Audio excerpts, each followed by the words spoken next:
नमस्कार. मी डॉक्टर विजय मोरे, सहाय्यक प्राध्यापक इतिहास विभाग, स्वामी विवेकानंद रात्रकला वाणिज्य महाविद्यालय डोंबिवली. आज मी आपल्यासमोर इतिहास प्रथम वर्ष कला शाखा पेपर क्रमांक 1 मध्ये आपण घटक क्रमांक 2 भारतीय राष्ट्रवादातील विविध प्रवाह यामधील मवाळवाद आणि मवाळवादी भूमिका या संदर्भातली चर्चा करणार आहोत. भारतीय स्वातंत्र्याच्या चळवळीमध्ये भारतीय राष्ट्रीय काँग्रेसच्या म्हणजे स्थापनेनंतर आपण बघतो की भारतीय राजकारणामध्ये दोन गट पडलेले होते या स्वातंत्र्य चळवळीमध्ये. एक होता मवाळवाद्यांचा गट आणि एक होता जहालवाद्यांचा गट. तर या मवाळवादी आणि जहालवादी या गटांपैकी आज आपण मवाळवादी किंवा मवाळवाद्यांचं धोरण काय होतं आणि मवाळवाद म्हणजे काय या संदर्भामधली चर्चा आपण आज या ठिकाणी या व्याख्यानामध्ये करणार आहोत. योगदान म्हणजे आर्थिक दृष्टिकोनातून या मवाळवाद्यांनी केलेले साम्राज्यवादाचे विश्लेषण आणि आर्थिक प्रश्नावर त्यांनी सतत चालवलेली चळवळ होय. व्यापार, उद्योग व अर्थव्यवस्था या तिन्ही दृष्टींनी साम्राज्यवादी अर्थव्यवस्थेने कशी पिळवणूक केली याचे त्यांनी विश्लेषण केलेले होते. भारतीय अर्थव्यवस्थेला ब्रिटिश अर्थव्यवस्थेची बटीक बनवणे हे ब्रिटिश वसाहतवादाचे सार आहे हे मवाळवाद्यांनी पक्के ओळखले होते.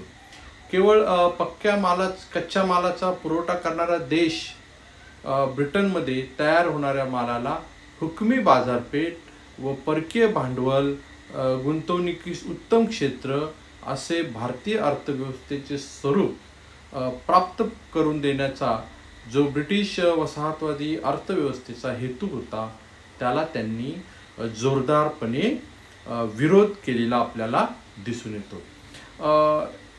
मवाळवादी युग आपण बघतो की काँग्रेसच्या स्थापनेपासून ते 1905 पर्यंत हे मवाळवादी युग किंवा मवाळवादी नेत्यांचा प्रभाव असलेले युग म्हणतात आणि म्हणून याला मवाळवादी कालखंड असे म्हटलं जातं.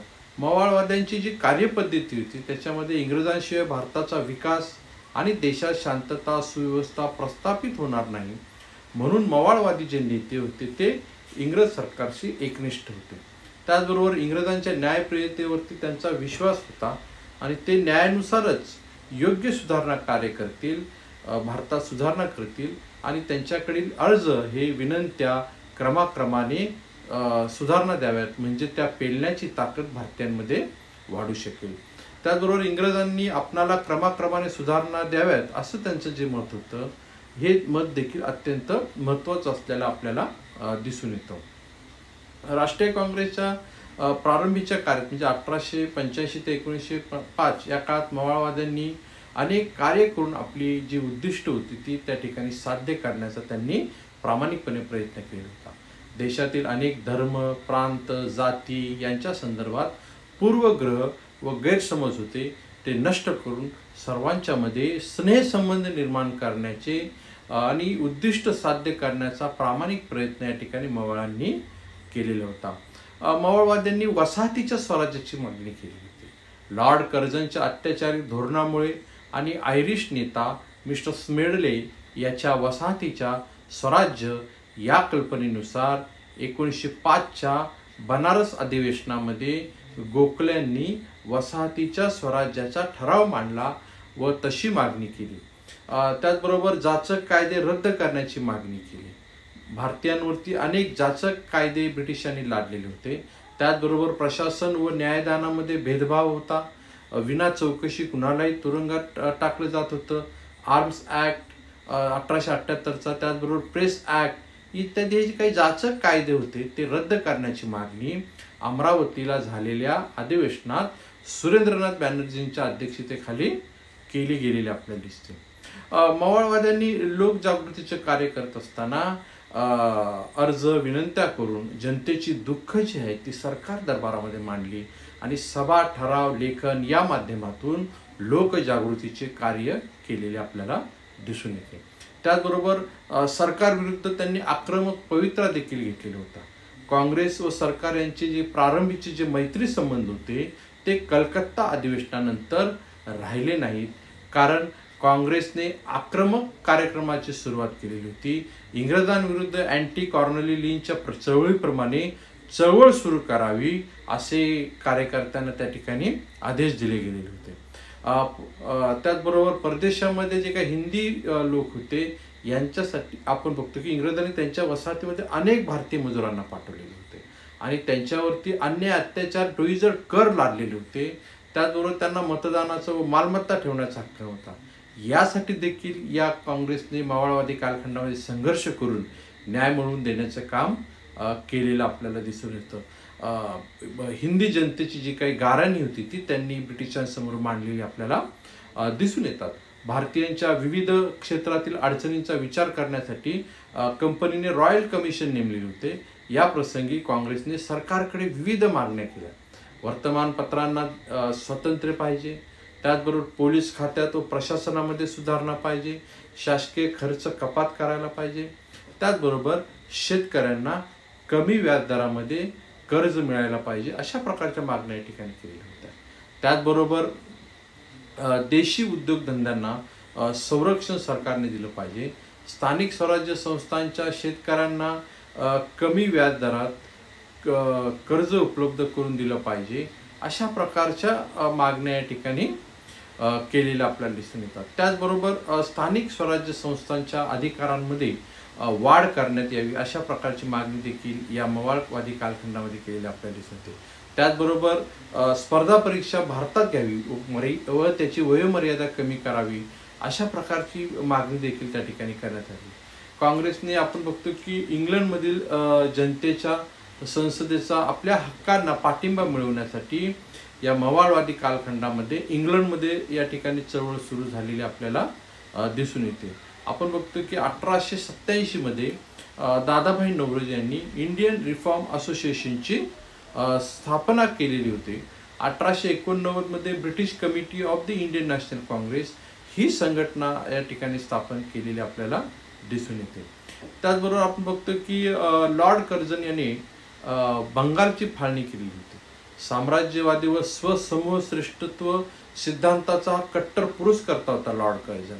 1903 मध्ये सर अँड्रू फ्रेझरने कर्झनचा आदेश मानून या ठिकाणी फाळणीची संपूर्ण योजना तयार केलेली आपल्याला दिसते आणि त्याला 1905 मध्ये ब्रिटिश सरकारची मान्यता मिळवली आणि लंडनच्या स्टँडर्ड वर्तमानपत्राने अशा प्रकारची पहिली बातमी जाहीर केलेली आपल्याला दिसून येते. बिहार व ओरिसा विस्ताराने मोठा प्रदेश असल्याने प्रशासनाच्या सोयीसाठी फाळणी करण्यात आली, परंतु प्रत्यक्षात ब्रिटिशांचा हेतू हा होता की त्या ठिकाणी वाढलेली राष्ट्रवादी चळवळ जी आहे ती काय करणे, नष्ट करणे. त्याचबरोबर हिंदू मुसलमान यांच्यात भेदनीतीचे राजकारण करणे हाच उद्देश या बंगालच्या फाळणीचा असावा असं मत हे अनेक इतिहासकारांनी मांडलेलं आपल्याला दिसून येतं. पूर्व बंगाल व आसामचा प्रदेश एकत्र आणि पश्चिम बंगालचा प्रदेश असे या ठिकाणी विभाजन केलेले आपल्याला दिसून येतं. या फाळणीच्या विरोधामध्ये बंगालमध्ये त्या ठिकाणी वंगभंग आंदोलन या ठिकाणी सुरू झालेलं होतं. कोलकात्याच्या टाउन हॉलमध्ये याच्या विरोधात प्रचंड सभा घेऊन त्याचा काय करण्यात आला तर निषेध करण्यात आला. सुरेंद्रनाथ बॅनर्जी यांनी दी बंगाली या वृत्तपत्रातून या आंदोलनाचा इशारा दिलेला आपल्याला दिसून येतो.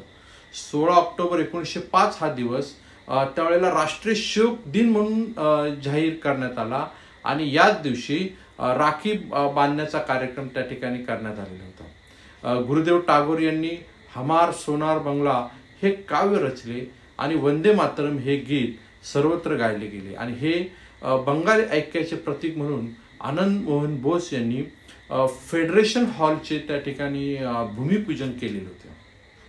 फाळणी रद्द होत नाही तोपर्यंत लढा चालू ठेवण्याबाबतचा त्या ठिकाणी काय करण्यात आलेला होता तर निर्णय घेण्यात आलेला होता. याच राष्ट्रीय काँग्रेसच्या कार्यामध्ये आपण बघतो की 1905 ते 1916 या कालखंडामध्ये बंगालच्या फाळणीमुळे या ठिकाणी वंगभंग आंदोलन सुरू झालेले होते. त्यावेळी मवाळ आणि जहाल हे एकत्र आले आणि 1905च्या बनारसच्या अधिवेशनाच्या अध्यक्षपदावरून गोपाळकृष्ण गोखले यांनी लॉर्ड कर्झनवरती टीका करून चतुर्सूत्री कार्यक्रम या ठिकाणी स्वीकारला आणि झालेल्या या संपूर्ण आंदोलनाला पाठिंबा दर्शवलेला होता. आपण बघतो की 1906च्या कोलकात्यात झालेल्या अधिवेशनामध्ये दादाभाई नौरोजी यांनी चतुर्सूत्रीचा जो ठराव होता तो काय केला तर मंजूर केला आणि काँग्रेसमधील जो संघर्ष होणार होता तो संघर्ष त्या ठिकाणी टाळण्याचा प्रयत्न केला. 1907च्या सुरत अधिवेशनात मात्र काँग्रेसमध्ये फूट पडून जहाल व मवाळ असे 2 गट या ठिकाणी निर्माण झालेले आपल्याला दिसून येतात आणि या फुटीचा इंग्रजांनी फायदा घेऊन जहालवादी चळवळ मोडण्यासाठी अनेक नेत्यांना त्या ठिकाणी शिक्षा ठोठावलेली आपल्याला दिसून येते. 1914ला टिळकांची सुटका झाली. 1916च्या लखनौ अधिवेशनात दोन्ही गट जे आहेत ते एकत्र येऊन अखंड काँग्रेस पुन्हा या ठिकाणी निर्माण झालेली आपल्याला दिसून येते. आणि त्याचबरोबर आपण बघतो की मुस्लिम लीग व काँग्रेस यांच्यामध्ये देखील एक करार झाला. या कराराला लखनौ करार असे या ठिकाणी म्हणतात. आपण बघतो की 1909चा जो मोर्ले मिंटो सुधारणा कायदा होता हा कायदा भारतात शांतता निर्माण करण्यासाठी सरकारने 1909ला हा कायदा मंजूर केलेला होता. आणि या संपूर्ण कायद्याची कारणं जी होती ती कारणं आपण या ठिकाणी पाहू. या 1892च्या कायद्यामुळे जे काही असमाधान झालेलं होतं ते या कायद्याने केंद्रीय व प्रांतीय कायदे मंडळात सरकारी सभासदांचे जे निर्णायक बहुमत होते त्यामध्ये बिन सरकारी सभासदांना चर्चेचा अधिकार होता, मात्र निर्णय घेण्याचा अधिकार नव्हता आणि तो मिळावा यासाठी काँग्रेसनी मागणी केलेली होती. त्याचबरोबर आपण बघतो की दादाभाई नौरोजी यांनी 1893 मध्ये ब्रिटिश संसदेमध्ये म्हणजे ब्रिटिश संसदेत निवडून गेल्यानंतर त्यांनी भारतीयांना राजकीय हक्क, सरकारी नोकऱ्या मिळाव्यात आणि परीक्षेतील अन्याय दूर करावा यासाठी आपण बघतो की कॅनडाच्या धर्तीवरती वसाहतीच्या स्वराज्याची मागणी केलेली होती. म्हणजे अशा प्रकारची जी कामं आहेत ही कामं या मवाळवादी कालखंडामध्ये झालेली आपल्याला दिसून येतात. त्याचबरोबर आपण बघतो की लॉर्ड कर्झनची जी जुलमी राजवट होती या राजवटीमध्ये आपण बघतो की ज्या गोष्टी तयार झाल्या त्याच्यामध्ये विद्यापीठ कायदा, कॉर्पोरेशन ॲक्ट, बंगालची फाळणी ही सर्व जुलमी जी काही धोरणं राबवलेली होती या धोरणांविरोधात लोकांनी आंदोलन केले या काँग्रेसच्या नेतृत्वाखाली. त्याचबरोबर आपण बघतो की इंग्लंडमधील उदारमतवादी सरकार 1906 मध्ये आलेलं होतं. या संपूर्ण सरकारची सूत्र त्यांच्या हातामध्ये आलेली होती उदारमतवादी गटाच्या आणि त्यांनी भारतातील दहशतवाद नष्ट करण्यासाठी व मवाळवाद्यांची सहानुभूती मिळवण्यासाठी या ठिकाणी एक कायदा या ठिकाणी पास केलेला आपल्याला दिसतो. जहालवादाचा प्रभाव कमी करण्याकरता क्रांतिकारकांनी खून, दरोड्यासारख्या दहशतवादी मार्गांचा जो स्वीकार केलेला होता त्याचा बंदोबस्त करण्यासाठी सरकारने हा कायदा या ठिकाणी मंजूर केलेला होता. त्याचबरोबर ब्रिटिशांनी फोडा आणि झोडा नीतीचा उपयोग करून या ठिकाणी हिंदू आणि मुस्लिम यांच्यामध्ये शत्रुत्व ठेवलेलं होतं. 1906 साली आगा खानाच्या नेतृत्वाखाली जे काही शिष्टमंडळ होते या शिष्टमंडळाने लॉर्ड मिंटोची भेट घेऊन त्यांना काही सवलतींची मागणी केली आणि मग मुस्लिमांना खुश करण्यासाठी यांनी मिंटोने तो कायदा करून घेतलेला होता. आता आपण हे पाहू की या 1909चा जो कायदा होता या 1909च्या कायद्यामधल्या ज्या तरतुदी होत्या त्या कोणत्या होत्या तर भारत मंत्र्याच्या काउन्सिलमध्ये व गव्हर्नर जनरलच्या काउन्सिल मंडळात हिंदी सभासदांची नियुक्ती केली जावी. केंद्रीय विधिमंडळाची सभासद संख्या 16 वरून 68 एवढी करण्यात आली. त्यामध्ये सरकारी 36 व बिनसरकारी 32 सभासद त्या ठिकाणी असतील. त्याचबरोबर प्रांतीय विधिमंडळाचा विस्तार केला गेला. त्याचबरोबर जातीय मतदारसंघाची निर्मिती करण्यात आली आणि अप्रत्यक्ष निवडणूक पद्धतीचा उपयोग या ठिकाणी करण्यात आला. भारत मंत्री मोर्ले म्हणतात वसाहतीच्या स्वराज्याची मागणी म्हणजे आकाशातील चंद्राची मागणी करण्यासारखे आहे. आणि त्याच दरम्यान आपण बघतो की पहिलं महायुद्ध या ठिकाणी सुरू झालेलं होतं आणि या पहिल्या महायुद्धाच्या काळात 1914 ते 1918 या काळामध्ये जे पहिलं महायुद्ध झालं याच्यामध्ये स्वातंत्र्य व लोकशाहीच्या संरक्षणासाठी आणि युद्ध कायम नष्ट करणे या हेतूने आपण लढत आहोत असं मित्र राष्ट्रांनी जाहीर केलं. अमेरिकेचे राष्ट्राध्यक्ष वुड्रो विल्सन यांनी 14 मुद्दे जाहीर केले. पारतंत्र्य देशाबाबतचे स्वयंनिर्णयाचे तत्व त्यामध्ये होते. या दोस्त राष्ट्रांच्या भूमिकेत भारतीय राष्ट्रवादी चळवळीला आशादायक प्रेरणा या ठिकाणी मिळालेली आपल्याला दिसून येते आणि याचा भारतीय राजकारणावरती मोठा परिणाम आपल्याला झालेला दिसून येतो. आपण बघतो की इंग्रजांनी भारताची सहमती न घेताच भारताला त्या ठिकाणी युद्धात खेचलेलं होतं आणि 10 लाख भारतीय सैनिक या युद्धामध्ये काय करण्यात आले, सहभागी करण्यात आले. त्यापैकी 1 लाख सैनिक युद्धामध्ये कामी आलेले आपल्याला दिसतात. जवळजवळ 12.7 कोटी पौंड युद्ध खर्च भारतावरती पडला. 30% कर्ज भारतीयाचं वाढलं आणि त्यामुळे भारतीयांमध्ये नाराजी निर्माण झाली होती. याच वेळी इंग्रज अडचणीत असल्याने त्यांच्याकडून अनेक राजकीय मागण्या करण्यात आल्या. त्याला चेंबरलेनने नकार दिला. त्यामुळे लोकमान्य टिळक, डॉक्टर बेझंट यांनी होम रूल ही चळवळ आहे ही सुरू केलेली आपल्याला दिसून येते. आता आपण या ठिकाणी मवाळवादी गोपाळकृष्ण गोखले यांच्या कार्याच्या संदर्भामध्ये चर्चा करणार आहोत. गोपाळकृष्ण गोखले यांचा जन्म जो आहे तो रत्नागिरी जिल्ह्यातील कोतलुंक गावी 9 मे 1866 रोजी झालेला होता. प्राथमिक शिक्षण त्यांचं कागल या ठिकाणी झालं कोल्हापूरमध्ये, तर उच्च शिक्षण त्यांचं पुणे व मुंबई येथे झाले. त्याचबरोबर त्यांनी फर्ग्युसन कॉलेजमध्ये प्राध्यापक प्राचार्य म्हणून कार्य केले होते. 1887 मध्ये न्यायमूर्ती रानडे यांच्याशी त्यांचे संबंध येऊन देशसेवेच्या कार्याकडे ते वळले.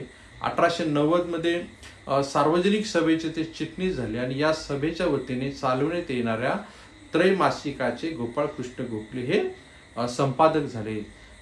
तसेच सुधारक वृत्तपत्राचे सहसंपादक म्हणून त्यांनी काम केलेलं आपल्याला दिसतं. भारतातील अर्थव्यवहाराच्या चौकशीसाठी 1896 मध्ये वेल्बी कमिशन नेमले गेलेले होते. त्यांच्या समोरील त्यांची साक्ष जी आहे ही फार गाजलेली आपल्याला दिसते. इंग्रज सरकार भारतीयांचे कसे व किती आर्थिक शोषण करते याची पुराव्यासह त्यांनी या ठिकाणी साक्ष दिलेली आपल्याला दिसते. मुंबई प्रांताच्या काउन्सिलवर ते 1899 मध्ये निवडून गेले आणि 1902 मध्ये व्हॉइसरॉय इम्पिरियल काउन्सिलवर त्यांची त्या ठिकाणी निवड झालेली आपल्याला दिसते. केंद्रीय अर्थसंकल्पावरील त्यांची जवळजवळ 12 भाषणं खूप गाजलेली आपल्याला दिसतात. त्यांनी भारताच्या राजकीय, आर्थिक, शैक्षणिक, शेती, उद्योग, आयात निर्यात, लष्करी खर्च इत्यादींवरती अभ्यासपूर्ण मते मांडली.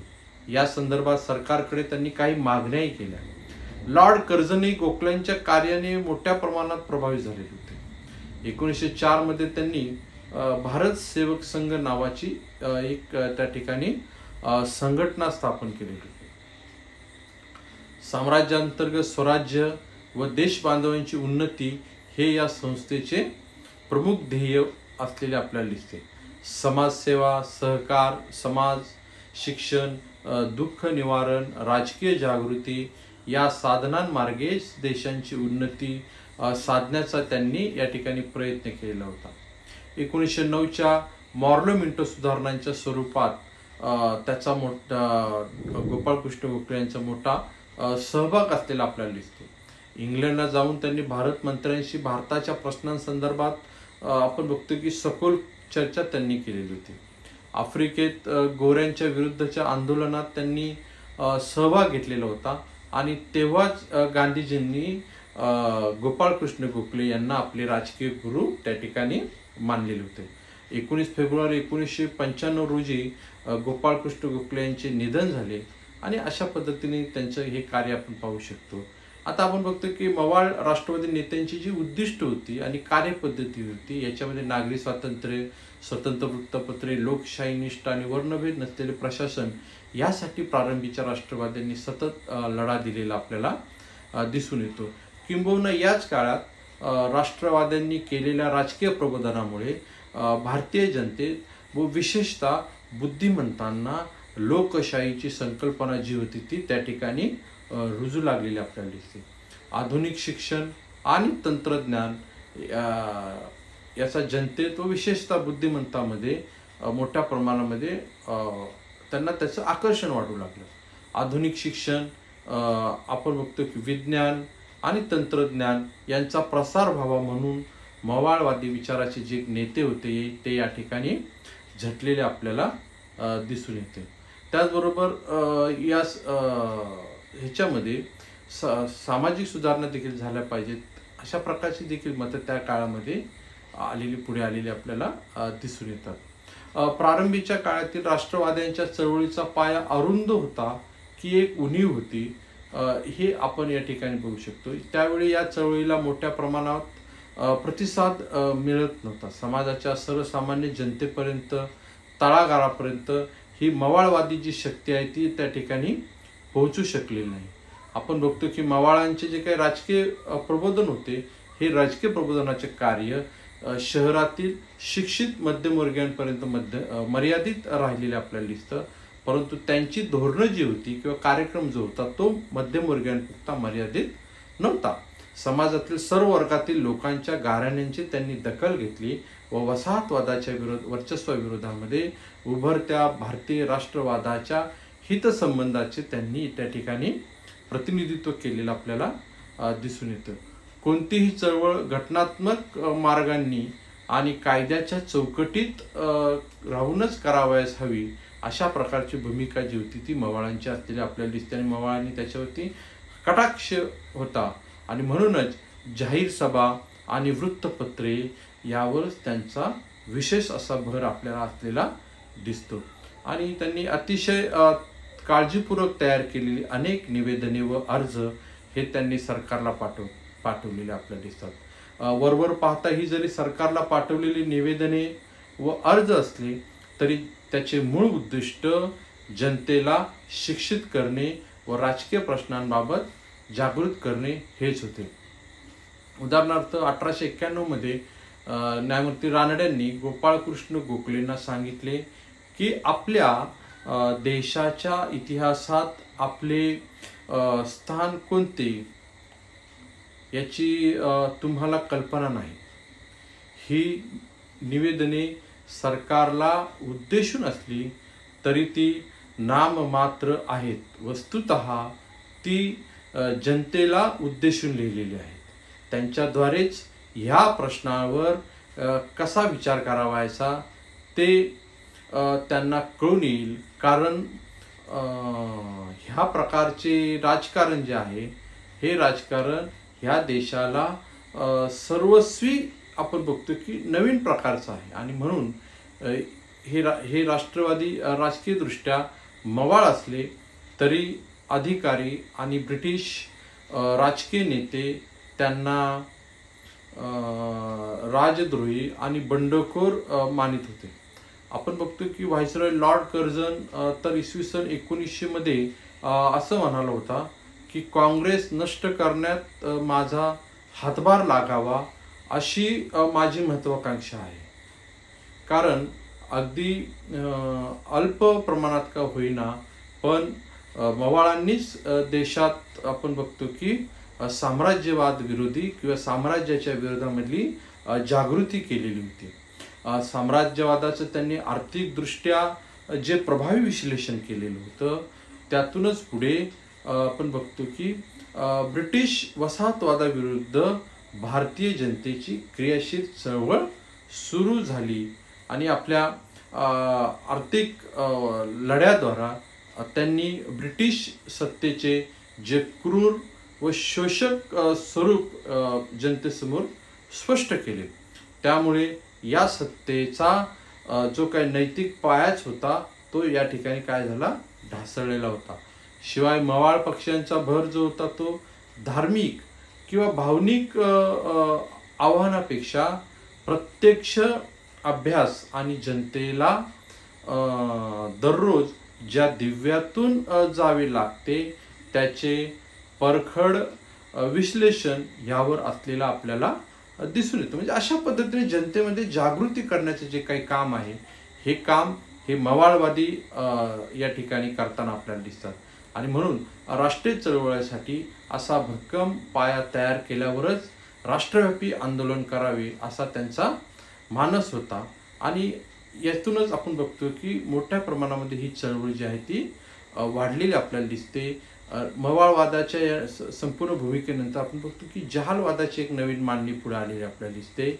या मवाळवादी कालखंडातच जहालवादाची बीज या ठिकाणी रोवली गेली आणि जहालवादी नेतृत्व जे आहे ते लोकमान्य टिळक यांच्या नेतृत्वाखाली पुढे या ठिकाणी सुरू झालेलं आपल्याला दिसतं. तर अशा पद्धतीने ही मवाळवादी राजकारणाची चर्चा किंवा मवाळवादी आंदोलनाची चर्चा या ठिकाणी भारतीय स्वातंत्र्याच्या चळवळीच्या संदर्भामध्ये आपण या ठिकाणी केलेली आहे. धन्यवाद.